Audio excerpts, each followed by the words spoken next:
Welcome back once again to the Mr. Candy Love channel. Guys, I'm happy to be here once again to bring something special to you guys. And today we'll be reacting to a special video. And this video is about Hushpuppi, which a lot of you knows. Has heard stories about him and how he conned almost the whole world. Most especially America. He conned a lot of anyway, like they say, he's not guilty until he's been proven guilty. We'll be looking at this video to know and understand how he did what he did, what pushed him into doing what he did, the kind of life he lived, the story of his life. Actually, the title of this video is the blazing case of Hushpuppi. The blazing case of Hushpuppi. So I'll be reacting to it. And mind you, the purpose of this video is to educate the viewers, to learn from it, information, and at the same time, be true that is reacting to the video to learn also. Like I always say, guys, I love you guys, and you guys are the reason why I'm doing what I'm doing. And without wasting much of the time, I would like you to get something to drink. Subscribe to my channel, smash the like button, invite your friends. Let's build this channel. I love you guys. Without wasting much of the time, and here we go. This is the story of a Nigerian scammer who laundered hundreds of millions of dollars, much of which likely ended up in the hands of North Korea, whose downfall came about through his own seeking of celebrity status and flaunting of extreme wealth, and kind of trying to be an influencer. It's a tale of its time.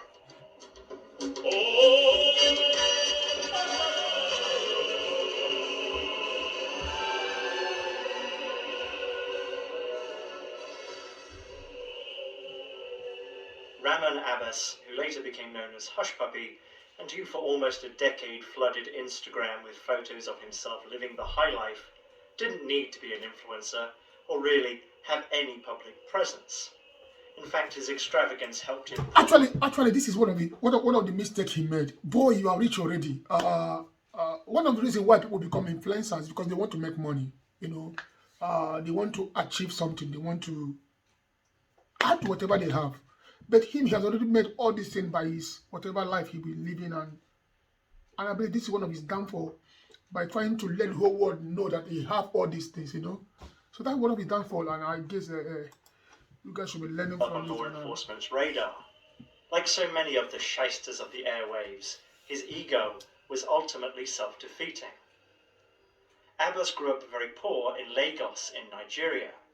His father was a cab driver, and his mother sold bread on the side of the road.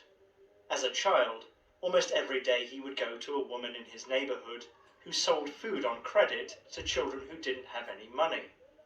At some point in his youth, Abbas got involved with Yahoo, a term used to describe a particular brand of fraud.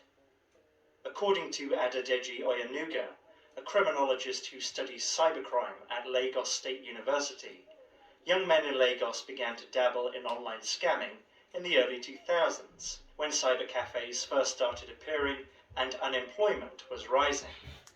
That and a ruthlessly corrupt government meant there was seemingly little opportunity to get out of the slums. Some wannabe scammers congregated at a cafe in Bariga, which is adjacent to Abbas's home neighborhood, and used free Yahoo email accounts to operate digital scams. They came to be known as Yahoo Boys and would seek out magas, which roughly translates to gullible mark. Actually, the term Yahoo Boys means swindlers. Like we commonly call it back home. Yahoo guys are swindlers, the people that do online fraud, fraudsters. Their names, they have been known as Yahoo Boys. And like he said, the MAGA is the mark, the victim is the mark, is the MAGA, let's keep rolling. The scams were not always like the hacker cliche of breaking into a server through a back door and changing the source code. Really, they were cons, taking advantage of blind spots in bureaucracy, pretending to be other people, taking advantage of trust. They were not always especially sophisticated. The scams would evolve over the next decade, including check cashing scams, money order fraud, romance fraud, and business email compromise fraud, or BEC. BECs are worth a lot of money. According to the FBI, BECs are the #1 most costly form of cybercrime in the US, accounting for 40% of all funds stolen. But we don't hear about these types of crimes very often because they are highly embarrassing to the companies that get defrauded.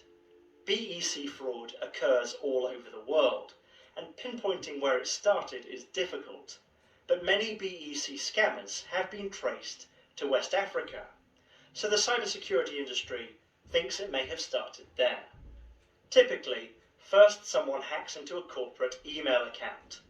There may be actual hacking involved, but more often it's done using social engineering tactics, like phishing or even guessing at passwords and exploiting poor You security. see, Once they have access to oh my God, is he the one bathing and making a video of it? This is the problem, you know. It's not because he was rich or he made his money, and yeah, he may have been, he may also been caught, but it would have been taking more time. He brought everything out and show it to the whole world, you know. their target email account, the scammer begins forwarding copies of incoming and outgoing mail to themselves, and may spend weeks or months watching the activities of the business, waiting for a large invoice to come in or out. The idea is that when the right opportunity comes along, the scammer inserts themselves into the transaction and reroutes it to a different bank account. This can work in several ways. In a scenario where the recipient of funds has been compromised, the scammer might create an invoice identical to the real one, but with the bank account info changed, and resend it from the email account that they've hacked, along with a message apologizing for the mix-up. Another scenario is where the scammer creates a spoof email account very similar to a real one from the company. In some cases, they might create fake websites that look identical to the real website, but with one letter changed, or some other slight difference. Like I say, more of a con than what you might traditionally think of as hacking. Sort of like the corporate equivalent of, "You're not the usual Brinks truck guy?" "No, he's ill." And the money changing hands isn't small. Many of these transactions are in the millions of dollars. It seems crazy that someone in These a guys are corporate not playing. office would send millions of They're dollars to not a playing. scammer without it being caught beforehand, but it happens all the time. According to Crane Hassold, who works in cyber defense research, these attacks are so realistic looking, most people don't give it a second thought. Because when you're involved in payments like And this and that is why you should be careful when you receive an email, even from your company. You know, if you're someone that handles money in your company and you receive an email from your boss, sometimes you have to. I would advise for you to call. You know, make a call, reconfirm what you received in email, because they may use exactly the same email. They may change the letter, just like the guy said, maybe a dot or underscore, the same name of the company, everything, badge and logo, the same website. You know, you may be searching for something online, and you saw, maybe you put a name of a particular company, then series of search engine names comes out. Then you click on one of them, thinking that is the same thing. It will direct you to something that is very, very similar to what you're looking for. You end up maybe exposing your card details or whatever, or signing a check you're not supposed to sign, or transferring money you're not supposed to be transferring to so person that was supposed to go to that company, you know. So they can talking about. like these, you see a lot of these emails every single day, and when it doesn't raise any red flags, you are not going to go up the chain and do any confirmation. You see? One would expect that when you get into the larger and larger amounts of money that are exchanging hands, that there would be some process that requires secondary authorization or something like that. But in many cases, that's not what actually happens. I have decided to follow Jesus. I have decided. Okay, this is the problem I have with this. You see, look at this guy. You are rich.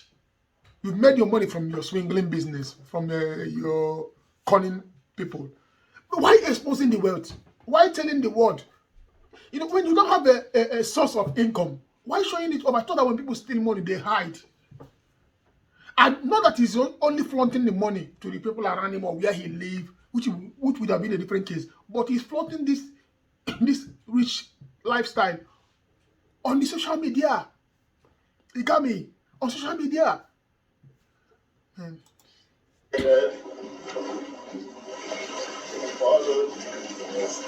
Essentially, it isn't that the scammers are exceptionally good at what they're doing, but rather that the victims have poor defense.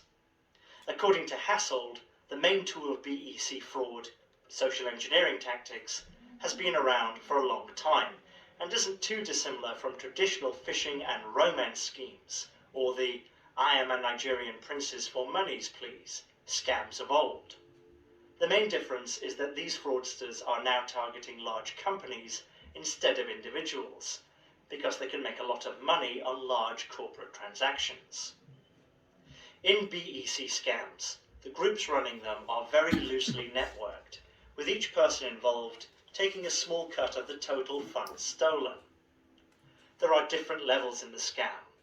First, you have the hackers who actually break into the accounts. Then there are the money mules, who are often people tricked into opening bank accounts using romance scams or phishing. Then you have the loaders, or the money launderers, who control international bank accounts that can accept large amounts of money and redistribute that money to the mule accounts around the world, where the money gets split up among other participants. They might also try to launder the money by buying assets such as property or gold, or through legitimate business that take in physical cash, or by converting it into cryptocurrency and using software to pass the money back and forth hundreds of times.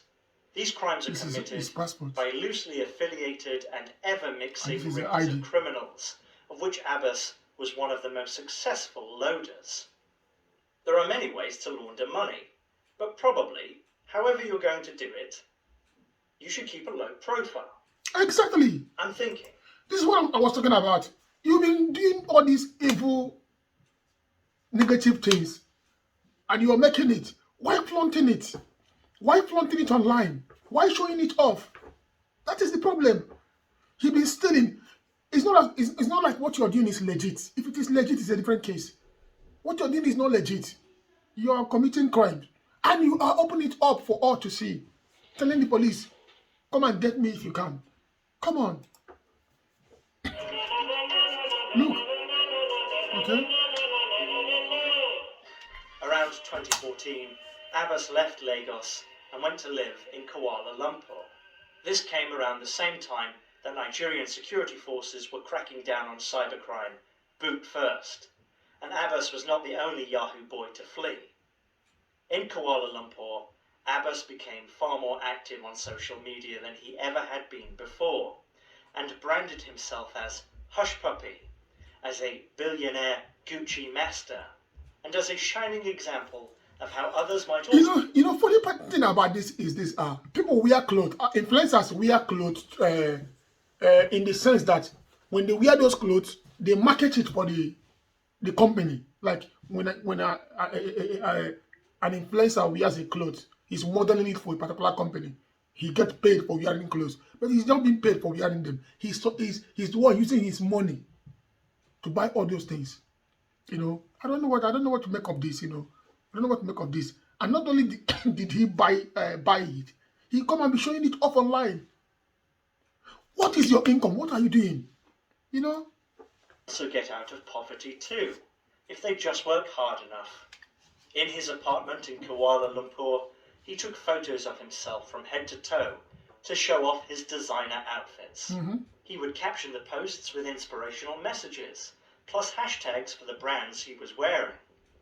Over time, he began to attract thousands of likes and followers. Wow, the guy is living large. The overall message of his brand on Instagram could be described as, "I grew up poor, I became rich, you can do it too, just believe in yourself.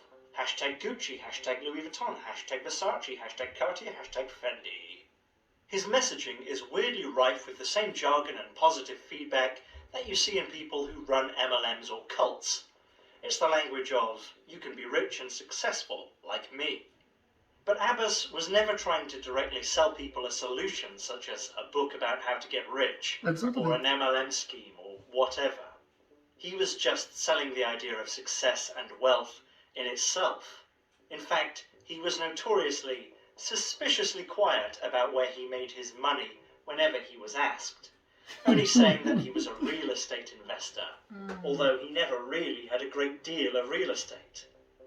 In 2015, Abbas moved from Kuala Lumpur to Dubai as his wealth He's flying mysteriously private. began to grow What is your even business? more.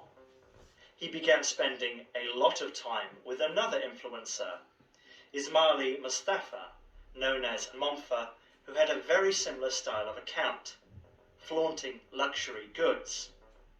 By this time, Abbas was becoming sort of a celebrity in Nigeria. In 2016, Abbas, or rather Hushpuppi, and Monfa were mentioned in a song called Living Things by Nigerian musician Nine Ice.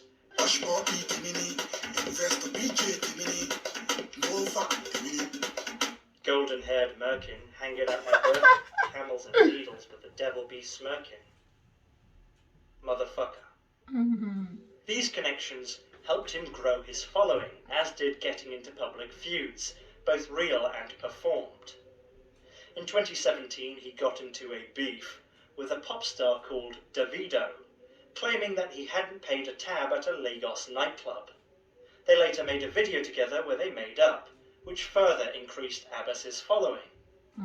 Later, he got into another spat with musicians Fino and Ice Prince, accusing them of wearing fake luxury watches. In another feud... Who cares? I do wear fake too. Who cares? I do wear fake too. Who cares? At the end of the day, I look good in them. I am the kind of person who don't care about the amount of what I wear or how good what I wear is. When I put them on, I make them look good. You know? When I put on clothes, I make the clothes look good. And the person may wear the same clothes I'm wearing, and the clothes will be like, what's that? When I put it on, it looks good because I'm the one wearing it. That should be the idea. Don't put your mind or put your focus on things to get you look better and good and being acceptable to others. You're gonna use your thinking, use your head. Bro, be the reason for that clothes. You know? So, me wearing a wristwatch of $100 or $20 or even a $10, who cares? Who cares? It's all about you. And you, and you, and you. So guys, don't let what other people are flaunting online make you do otherwise. Or make you do things you don't want to do. Just because you want to be validated by others. Others' opinion shouldn't count. The only opinion I care is me. If you don't like what I'm doing, bro, the door is open. You better go. Leave me alone. I live my life the way I want it. And it has to be the way it goes. So I don't have to depend on the quality of what I wear or how expensive they are or the kind of house where I live or the kind of friends which I have. You know, so that shouldn't be the idea.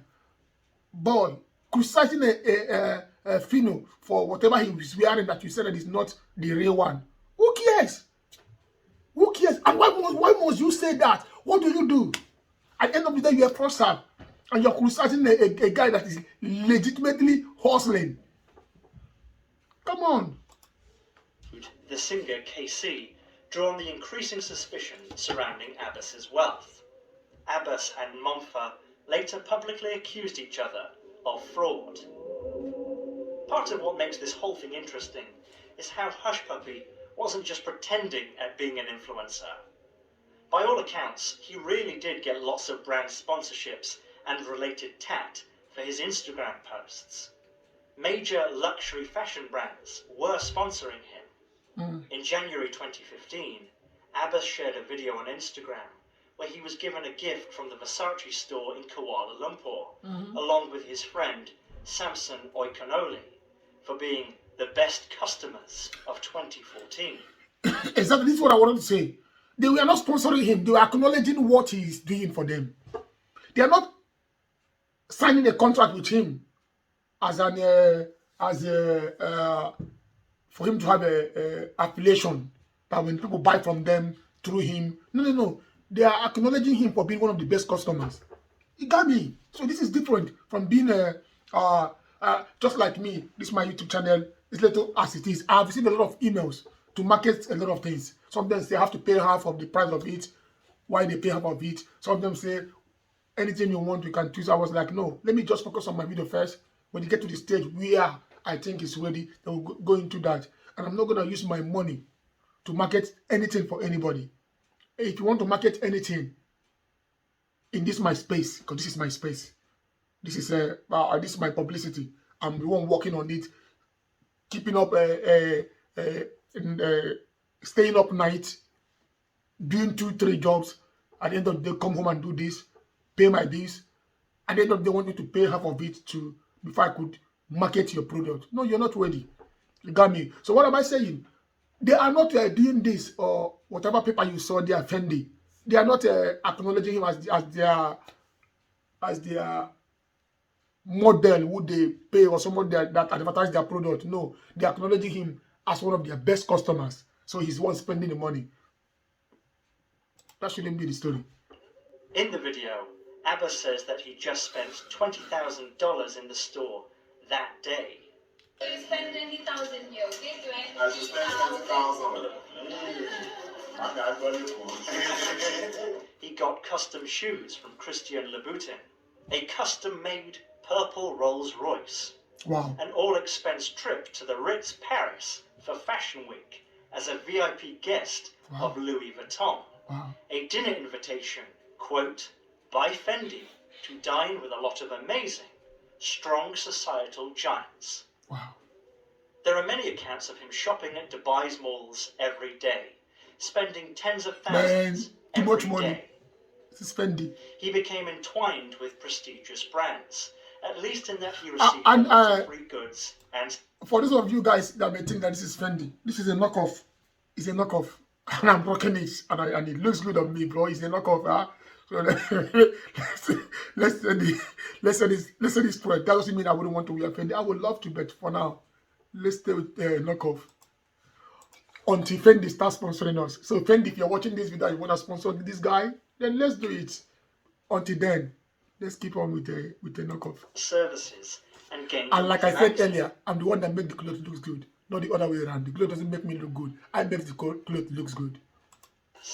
And posted a lot of ad-like stuff. His social media activity really helps draw a picture of who Abbas really is, especially with one of my favourite posts, a photo of himself in a hot tub in the Greek Wow. islands of Santorini, Wow. captioned with the title, Letter to the Ghetto As a man. which sort of reads like a manifesto about how rich people and governments don't care about poor people.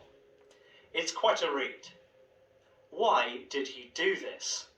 There's no way brand sponsorship fees could ever be enough to hide the tens of millions Abbas and his associates were regularly pilfering. And although I don't know the details of his sponsorships, it seems like he became an influencer by buying his way in. Gucci and the rest started to give him stuff for free because he kept buying stuff and posting about it anyway. So why not give him some t-shirts with a logo? I mean, what Confirm. does this crap actually cost Gucci to make? Confirm. 50 cents? This is what I'm talking about. So, This is what I'm talking after about. years of fellow Instagrammers, especially those from Nigeria, questioning where his money came from, the answer finally began to bubble to the surface. As it turns out, Interpol and the FBI also wanted to know where Abbas's money came from, and had been watching him for quite a while without being able to pinpoint exactly who he was. On October the 12th, 2018, he posted to Instagram a photo of his birthday cake, a gift from the brand Fendi, which artfully depicts Abbas. Wow, in his this is signature, beautiful. "Look at this stuff I bought, don't look at my stuff" pose. Investigators were, indeed, able to use his date of birth from the Instagram post to track him to a visa application. From there, they were able to learn who he really was and begin to track how he was making his money. It Wow. became clear to the FBI and Interpol that Abbas had been laundering money for several years, but they needed to place him under surveillance for months to get something concrete on him. They needed some info on him, you know. This is why you should be careful what you flaunt online. You don't know who is watching. I don't know who's watching, so be careful, guys. So, here are some of the things that they found. In January 2019, Abbas received a message from a friend named Alumari, who was also a money loader. He had been working on BEC scams for years, including one case where he stole $10 million from a Canadian university. Abbas and Alumari communicated on Snapchat about an upcoming series of transactions. Alumari said that he needed 2 bank accounts in Europe and that he could receive up to 5 million euros without attracting attention, and he needed them by February the 12th. Abbas said that he had a Romanian account that could handle it. The payments were coming from a bank in Malta, which had been compromised months before in an ambitious scheme where hackers had broken into the French stock regulator and sent emails to the Malta bank in question pretending to be those regulators, and were thus able to gain access to the bank's secure payment system. On February the 1st, Alumari messaged back to say that the money was confirmed for February the 12th, and that he would now need 4 bank accounts to handle the transactions. A few days later, he upped this to 6 accounts, and said that all of them would be credited with 5 million euros at the same time on February the 12th. Throughout these conversations over several weeks, Abbas continued to post on Instagram as usual. Thank you guys for staying tuned and watching. Please like, subscribe, and share. The next day, Alumari messaged back that he still needed 1 more bank account. Abbas sent him the details for a Bulgarian account. When February the 12th finally rolled around, Alumari messaged Abbas that only one of the wires had gone through for 500,000 euros, but the bank in Malta hadn't noticed yet, so they planned to try and hit it again the next morning. But when they did try this the next morning, the bank did notice that 13 million euros suddenly went missing and quickly shut down their entire electronic system as they tried to recall the money. The 2 men commiserated over the haul and planned to try another hit in a few weeks. All of this had been closely observed by the FBI and Interpol, but the 2 scammers had no idea, and apparently... And nothing I would say is this: most of these smart guys in this 419 stuff, most of them are smart, at the same time they are not smart, you know. Most of them are intelligent, at the same time they are not intelligent. They are not covering their tracks. Just like this guy, he's smart, at the same time he's not smart. He's not covering his track by opening up online, you know. No concern. It's interesting to note that all of this was being done using cell phones and Snapchat accounts that were actually owned by the 2 men, officially. They did not seem to take any kind of security precautions whatsoever. In April 2019, Alumari got in touch with Abbas and told him that a big haul was coming in. $300 million from an unnamed English Premier League team. The plan was to swap in bank account details on a large contract that would pay out weekly, using a bank account in Mexico that Abbas had set up. But when it came time for the scam to happen, Alumari found that the UK banks wouldn't pay into the account in Mexico. So they dropped the scam and waited for another. Later that year, they successfully hit a large law firm in New York for about $1 million, intended as a payout to a client, and this money was split up and sent to several other accounts. Abbas sent a message to Alumari after the money hit, asking for confirmation and a screenshot. Alumari promised to give him one when his plane landed, but when he arrived, the FBI was waiting for him. The next... Okay, see one of the mistakes they made. Number 1, you're doing a dirty thing. Number 2, you're using your own private registered cell number. Using your phone to talk about the same business. Is that not crazy? That's why I say they are smart, at the same time they are not smart. They are intelligent, at the same time they are not intelligent. What were they thinking? Next day, Abbas's old Instagram friend, Monfa, was arrested at a Nigerian airport for fraud and money laundering. Think about this. You're this guy, and your friends start to get pinched internationally. All of the incriminating text conversations they've ever had with you are all in the hands of law enforcement, somewhere. And when you think about it, the breadcrumb trail leads directly to you, everywhere. Mm-hmm. Probably it would be a good idea to now disappear.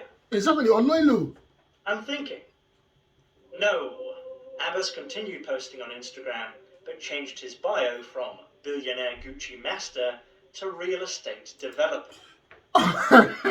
You see his stupidity. His closest friend, who he has been dealing with on this nonsense dating game, is being arrested, which means something is happening. He went and the only way for him, the only thing he think of was to change his name to real estate, and keep on posting this kind of life. And mind you, when he's posting this thing, he's telling them where he is at every given time. Whenever he's traveling, the whole world knows that he's traveling. So even if you know, he made the work easy for the FBI and the law enforcement. He made their work easier. During this time, the FBI did indeed have access to Alamari's phone and all the very incriminating messages on there. And on June the 8th, 2020, Abbas and 11 others were arrested by Dubai authorities as part of a series of raids that confiscated 47 phones, 21 laptops, $7 million worth of luxury cars, $40 million in cash, and the addresses of almost 2 million victims of the fraud ring. Abbas was taken to the US and in April pled guilty to money laundering and wire fraud charges. He awaits sentencing but faces up to 20 years in jail. Wow. In one of the strangest twists in this case, in February of 2021, the US Justice Department revealed new details regarding the Malta Bank scam. As it turns out, the entire thing was being operated by state-sponsored North Korean hackers who were connected to Abbas via Alomari. It's possible that Abbas had no idea he was working with the North Koreans due to the loose nature of these networks of scammers. Really, it seems more likely that they used him and the other loaders as disposable proxies. Yeah, because it's not Korea. North Korean participation. It is not Korea. Who's gonna go there and find them? You know, if you are not Korean, you know how to handle do all these things, and anything you take from the outside world and bring into North Korea, they are not living it. Nobody's coming to take it from you. You know, so you are the front guy. You are the one flaunting online, and you are the how like call it, you are the scapegoat. You are the scapegoat. In the other scams remains unclear, but in the Malta scam, the FBI believes that more than half of all the money stolen went to North Korean state-controlled bank accounts. You see, Oh dear. that one is gone. What's my conclusion? Greed, pride, narcissism, Gucci. Sign of the times. Once, if you stole $500 million, that would probably be enough, but now, apparently not. Apparently it's not enough without adoration too. Even if that adoration is bought, even if that adoration puts your liberty in jeopardy. It's like watching a society-wide madness unfold in real time. But I can't work out if it's the type of madness that's new. So it goes. Thanks very much for watching. I'll see you next time. Man, guys, I believe that you guys might have learned one or two things from this incident that just happened. The story and the pleasing life of a case of Hushpuppi. His mistakes, his arrogance, we use the word arrogance, taking the kind of steps he took, doing the kind of things he did, by stealing and posting it online. Even without writing the tag that I stole them. You know, a time will come, people will start asking questions. How did you make your income? Just like this guy said along the line, he made a statement. Even if he's being financed by Fendi, Gucci, and all those people, the amount of money he flaunt online is not enough to compare to what they would have paid him. How much are they making? Gami, how much are they making? So guys, you have to use your head. Be smart. Be smart. And please, don't let what another person is doing online, the way they flaunt online, just like when we took picture, we post online, we look good. It's a moment. When that camera ends, you don't know what next is happening in the person's life, he or she's life. So don't, because of what they are doing, because of that, he was like, let me go into crime so I can live like the way they are living. Bro, come on.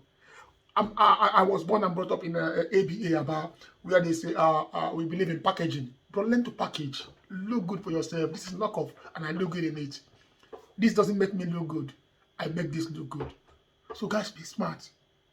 Be reasonable. Don't go into crime because others or okay, maybe another person did and it worked out for that person. You're like, oh, I'm gonna do the same thing since this person has not been caught for doing this for many years. I think I can do that too. Guys, be careful. Be careful. Be careful. I love you guys. Please stay safe. Be watchful. Know the kind of friends you keep. I love you guys. Until I see you guys again. Signing out. Mr. Candy Love.